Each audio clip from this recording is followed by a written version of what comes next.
Say something. Hi, my name is Clayton. I am the producer, writer, and director of Aaron and Maria. Say anything. And I'm Blatman, the executive producer and instructor of the program. You're beautiful. For this intro sequence, we had Javier Lopez work on the After Effects to sort of give it a dreamlike essence to it. I think it really helps the storyline. We also had him color correct pretty much the entire movie, so if the movie looks good, it's thanks to Javier. And for this scene, I wanted to sort of create the atmosphere that they were in love, but sort of keep it like a dream sequence to maybe let the audience think that maybe this is, you know, what was and not what is anymore. And for this audio effect right here, I extracted the audio and took it into SoundForge and sort of gave it the phone line effects to make it sound like it's coming out of, you know, these little tiny speakers coming out of this cassette player. That was the most forced kiss I've ever seen on a movie.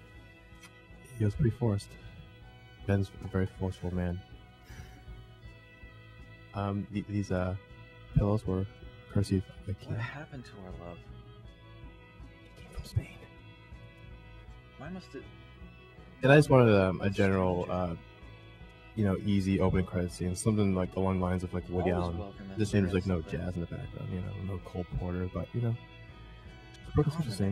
Get what you can take. I wanted to shoot in Stilcom, sort of the sleepy atmosphere that I wanted for the script. So we shot it near the docks in the area, and the day was perfect. I mean, me, Mike, and Koei went out and shot it, and it turned out pretty well. It's actually on Clover Park's campus. I just like the colors of the scene. I mean, I think the walls are just gives this really interesting sort of like balance to the entire scene. Something the matter? No, I was just walking by and thought I'd drop in and surprise you. Oh, and I got you these. Oh, those are beautiful. And we had to sort of build a little set in the background. As you can see, Lindsay has a black child. So I was wondering if we don't know. We can't explain that one, but we need a picture, and we couldn't find a picture of our, you know, a Muppet. I don't know. It would have worked just as well to have a Muppet, but we chose the black baby instead. And yeah, the lemon tree, the mini lemon tree. The bitterness of that lemon tree is just like Lindsay in this scene, very, very bitter. Yeah, she played the scene very well. It's also cut very well. Laura Marshall did an excellent job cutting the movie, splicing together my work. Thanks for the flowers. Comments, Kevin? No comments?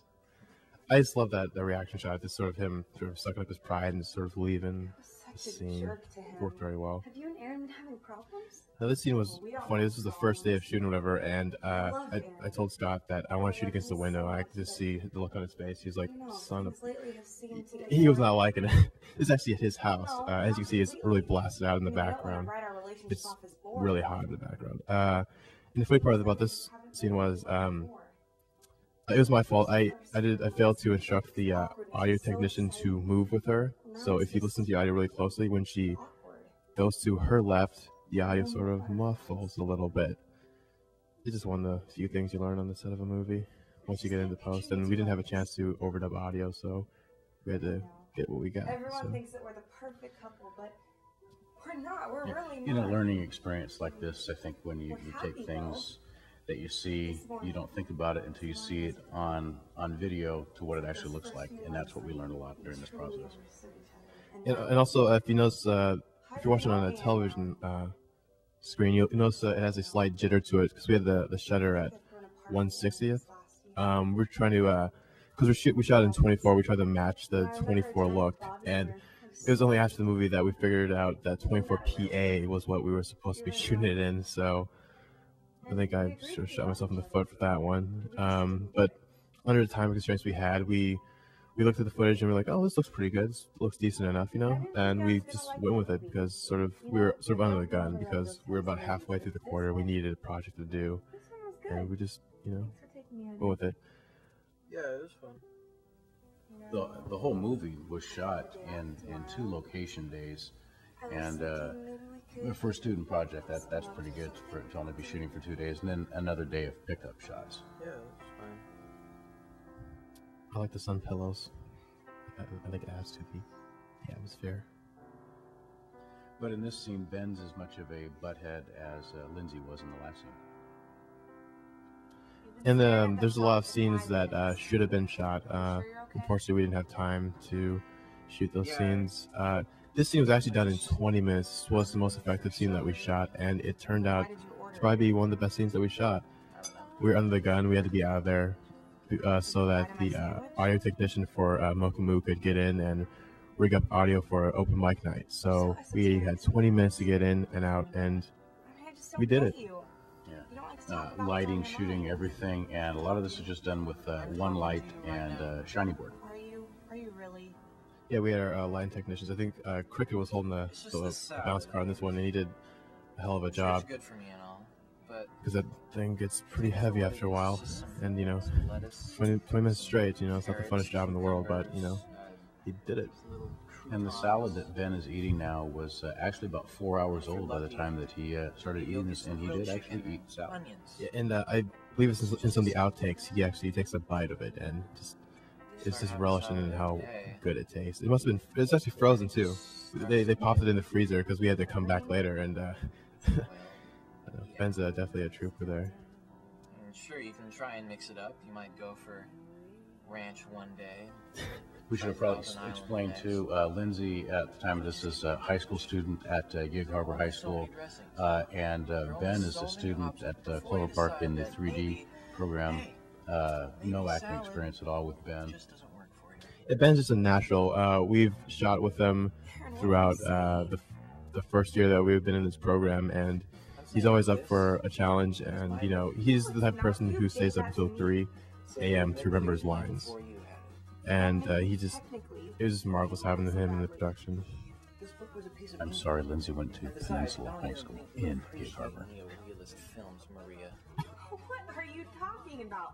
I saw bicycle feet. This was actually one of the funnest scenes to shoot because we were able to get into the point of view of what each other was looking at, and it was all handheld. Yeah, this is great handheld work.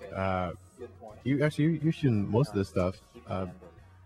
And I was like, wow, you really can't tell. It sort of has that effect. You can tell it's handheld, but it's so steady that it's like, wow. And if you notice in the reflection of the TV monitor, you can see the C stands for the lights. Martin Scorsese, Steven Stills. And for this scene, we needed a bridge because we had footage that didn't go fit well butted next to the scene, so we went down to Silicon and we shot a bunch of exterior shots. And the song that is playing right now is Poison Oak by Bright Eyes, which is a song that I originally wanted to use in the soundtrack. And it's funny because you can see in a little bit that there's actually a bench that we just found randomly, and it has the lyrics to Bright Eyes Poison Oak written on it. Oh no, that's not the bench. The bench is, there we go, there's the bench.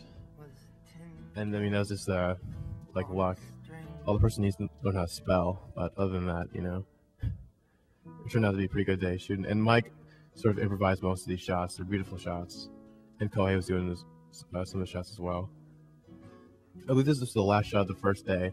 We were all pretty tired, pretty jazzed from good day shoot, but we're just sort of breezed through the shot. And if you notice, it has a lot of barrel distortion, and it's pretty hot. This was the funniest take that ever happened on the set. Scott Simpson clock went off during the very end of this take, so you hear it's in the outtakes. You hear Homer just sort of saying something. I forget. It was pretty funny. I came for the last of my stuff. I think it also worked out well because the bench in the background with Lindsay and the bench that you saw in the lead-in shots for the stuff in Silicon, it looks like that's the bench in the background. And our instructor is obviously a fan of seasoned salts. There's a mighty, variation in the background. I'm impressed. Industrial-sized Johnny Salt. I love this box because this box was, we needed a box, and I just was like, okay, it's a box, so I just got it because we just moved, so we had a box. It's actually the box my mom used. She works in the special ed department at high school, and it actually says special ed on the side, and you can see a close-up of that, and it just cracks me up every time I see that. Coming up here very quickly is the famous now a crotch shot from Mr. Tilson. And I remember that well, you are coming home, and well, it speaks for I itself. don't have a home anymore. You know, originally that shot went on for about 8 seconds, and I told Laura we need more crotch, and she said no. I don't think. I said yes, it'll work, but you know I had to compromise, and I miss you too. I think that we failed because of it. I'm used to not having you No. around. And, having someone. I like the two shot we get here. It's Have you this is very it's the shot sort of speaks for itself. It's a very powerful shot. I think I have it's no reason to have secrets. sort of captures the distance between the two, and it's going from a close-up shot to another close-up shot. And I love the there's a lot of great editing in this sequence. There's a lot of good L cuts, and the scene really flowed well. I made a mistake. Aaron, I couldn't do it. And the music playing on the background is Sufjan Stevens' Romulus, which was actually just accidental. We needed, you know, some music to lay down to see what it sounded like, and we liked what we heard, and it just played so well with the scene, even though the song has nothing to do with the movie, but it works. Sort of like a sad acoustic song. It's okay. It's gonna be. And there's your famous clock. No, it's not. Would you like to tell us about that clock? This isn't That clock was purchased in Japan in the 1970s, and it's an old Japanese school clock, and it's probably about 150 years old. Kevin, comments about the clock? No? You lied to me. Say one thing, Kevin. Come on. Say anything. You told me you loved This me was all a your life. fun scene to I have to write lie and to shoot, especially in the rehearsal process. Ben was actually rehearsing with Laura, and we were just like that was sort of the when I knew this movie, like I was really getting confident about the production of the movie because we were watching it in rehearsals, and just watching, you know, your work come to life like that, it sort of gives you a lot of confidence to keep going, and you know, hopefully it'll turn out the best product you can, and it worked pretty well. Special ed. I think Kevin's comments actually portray very well his part in the whole movie. Kevin was assistant director. He assistant directed The Couch. I do want to talk a little bit about this because this is what happens when you go out and shoot and you don't take your director of photography with you. You need to have color correction, and that's something that I think the class as a whole learned later. This is my favorite shot, the shot that we just saw. If you notice the pirate and the Buddha next to each other, and the dad plaque, it's great. Ben loved this shot. It still baffles me why he loved the shot so much, but he did. It's actually a shot I had originally planned out in my mind. You know, when I was writing the script, you know, I was like, oh, we need this shot. Sort of, you think technically when you're writing the script. So sometimes you have shots planned in your head, even though you don't have a scene planned out. You just have, you know, you just want, you know, this shot. That the car's courtesy of Kevin. The rims were included with the car. And for this scene, our instructor wanted us to keep the gnat sound of the doors closing and shutting. I was against it, but now that I see it in there, it works a lot better than having no audio, because without having gnat sound, it really takes away from the whole ambiance and the atmosphere of the scene, and it can, you know, either make or break a scene. And I think including the audio really made the scene. And there was a little debate on how we wanted to end the movie, and that's a creator's version. You know, they get to make the version that the director and the producer decide to go for, not necessarily what the instructor wants. Was that some negative feedback? I have to go now. And I think right here, by slowing it down, you kind of get the feeling that she's thinking about all this, and that's the way her life is going at this point. I love you. And this was like an interesting day to shoot, because it must have been, what, 80, 90 degrees. It was like blaring hot. I mean, everyone was, you know, exhausted. Put it on. And but you know, Kevin was actually shooting all of these scenes. We just gave him a camera, and I told him what to do, and I sort of sat back. And you know, it went well. It's actually a really hard thing to hold the camera that steady inside of a moving car, because the car is bouncing up and down. I mean, it's a miracle that it was captured that well, and it was. Yeah, I sort of like how the scene sort of plays out, and the whole the montage, which is right there. it sort of wraps things up, sort of an Annie Hall-ish thing, which sort of Woody Allen was sort of the inspiration when I was writing this script. It's it's a chick flick, or so I've been told. But I don't know, it's like homage to Woody Allen, I suppose. That's the way you can call it. And the movie, like all movies and all productions, had its share of things that happened and didn't happen, and we had to drop a cast member, which made the movie a little bit different. But Jared adapted very well, and I think it showed in this movie. And these were the titles which we dickered over the font for about 3 hours.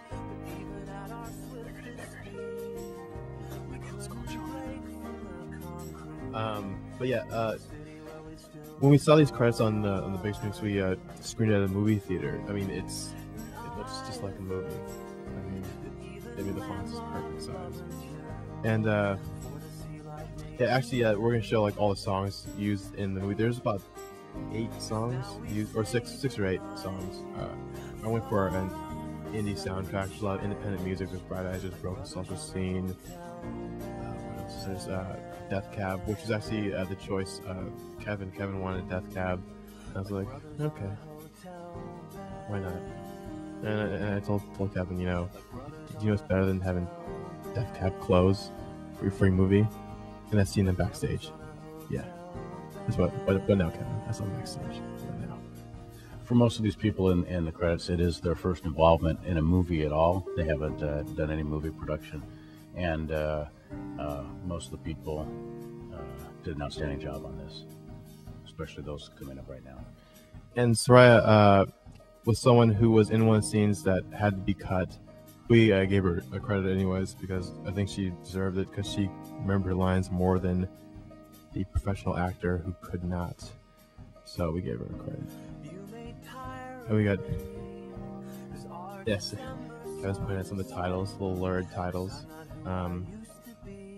This movie does have its fair share of curse words in it, but it's all in the music. You can barely hear it.